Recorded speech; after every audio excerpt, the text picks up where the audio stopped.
دوستانو سلامونه او نیکی هیلې. زه جاوید صافی یو ځل بیا ستاسې په چوپړ کې یم.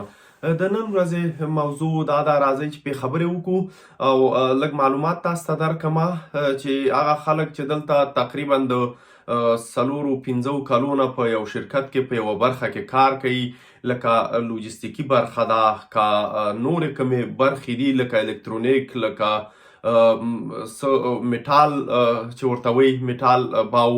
نو په دغه برخو کې که چیرته تاسې کار کړی 4-5 کاله، نو تاسې کولی شئ چې د ایهاکا سره په رابطه کې سئ. نو هلته تاسې ته څه هغه دي رهنمایانې دي هغه کوي. تاسې کولی شئ چې په 6 میاشتو کې هغه د اوسپیلډونګ اسناد ترلاسه کوي.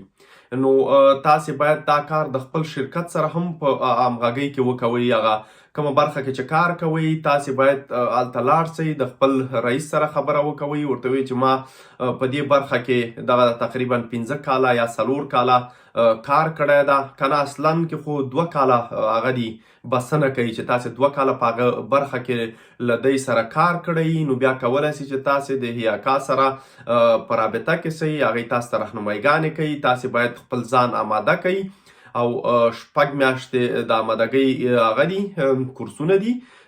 نو هغه کتابونه تاسې اخلئ، په کور کې خپله لولئ هغه کوم سوالونه چې دي، نو ځان په 6 میاشتو کې آماده کوئ. هغې نه وروسته بیا تاسې امتحان ورکوئ. نو اولې 15 ورځې چې کومې دي تاسې د دوی سره په آنلاین کورسونو کې هغه کوئ، لکه د کمپیوټر د لارې. نو تاسو ته هغه 15 ورځې هغه درکوي، ټریننګ درکوي. هغې نه وروسته تاسې خپله دغه نورې 15 میاشتې او 15 ورځې چې دي دا تاسې خپله په کور کې زده کړه کوئ، آمادګیګانې نیسئ د هغه دپاره د امتحان دپاره. هغې نه وروسته بیا چې امتحان وسو، تاسې امتحان ورکړه او تاسې کامیاب شئ په هغې کې. نو هغه کوم ملګرو چې هغه رشتې په 2 کلونو کې یا په 3 کلونو کې ویلي دي او هغه یې اخیستې اوسپیلډونګونه یې کړي، اسنادونه یې ورکړي، همغه اسناد تاسو ته هم درکول کیږي، ځکه چې تاسې دلته تقریبا 3-4 کاله په دغه برخه کې تجربه لرئ او کار مو کړی ده او بل په امتحان کې هم کامیاب شوئ. نو تاسو ته همغه د اوسپیلډونګ اسنادونه درکوي. نو هیله ده چې تاسې هلته کوم ښارونو کې چې اوسیږئ هلته د ایهاکا سره یا د جاب سنټر سره هم په رابطه کې سئ، هغوی تاسو ته هم رهنمایګانې کوي چې تاسې د دې دپاره څه اسنادو ته اړتیا ده، همغه اسنادونه هلته تاسې ورکوئ. نو هغې نه وروسته انتظار باسئ، هغوی تاسې ته بیا پوسټ رالیږي، د هغې پوسټ له لارې نه ټول معلومات چې دي بیا له تاسې سره شریکوي.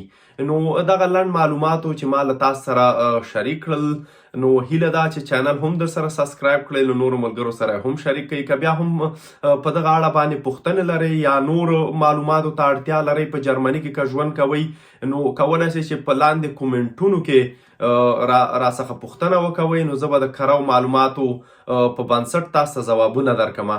نو تر راتلونکي پورې مو په لوی الله سپارمه. الله مو مل شه.